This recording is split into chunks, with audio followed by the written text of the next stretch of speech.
નમસ્કાર દર્શક મિત્રો, એસડી ન્યૂઝ ગુજરાતી ચેનલ પર આપનું સ્વાગત છે અને હું આપની સાથે વૈશાલી પોબારુ કરીશું નજર આજના સમાચાર પર અમરગઢ બનાસકાંઠાથી।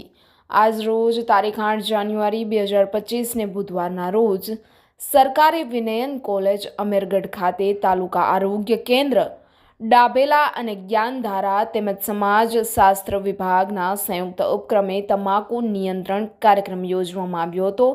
તેના અંતર્ગત પીએચસી ડાભેલાના હેલ્થ સુપરવાઇઝર હિતેશ સાગર દ્વારા સરસ મજાનું વક્તવ્ય પણ આપવામાં આવ્યું હતું, જેમાં તેમણે તમાકુને લગતા ઘણા બધા કાયદાઓ અને વ્યસન કરવા પાછળના પરિબળો અને તેને કર્યા પ્રયત્નો દ્વારા અટકાવી શકાય વગેરે વિષયો પર ચર્ચા પણ કરી હતી।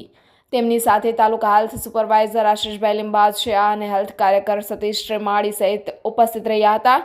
આ કાર્યક્રમના ઉપલક્ષમાં વક્તૃત્વ સ્પર્ધાનું પણ આયોજન કરવામાં આવ્યું હતું, જેમાં કુલ 7 વિદ્યાર્થીઓએ ભાગ લીધો હતો, જેમાં મીણા પૂજા પ્રથમ ક્રમાંકે, સુમારા ઉસ્માન બીજા ક્રમાંકે તેમજ મકરાણી ફિરોઝ ત્રીજા ક્રમાંકે રહ્યા હતા। ત્યારબાદ વિજેતા વિદ્યાર્થીઓને ઇનામ આપી પ્રોત્સાહિત કરવામાં આવ્યા હતા। આ સમગ્ર કાર્યક્રમનું સંચાલન અને આયોજન જ્ઞાનધારા કોઓર્ડિનેટર ફરીના શેખ તેમજ સમાજશાસ્ત્રના વિભાગના પ્રાધ્યાપક ડૉક્ટર નીતિન જાદવ દ્વારા કોલેજ પ્રિન્સિપાલ ડૉક્ટર નયન કે સોનારાના માર્ગદર્શનમાં યોજવામાં આવ્યું હતું। Reporter Hiraram Sain, SD news Gujarati, Amirgadh, Banaskantha.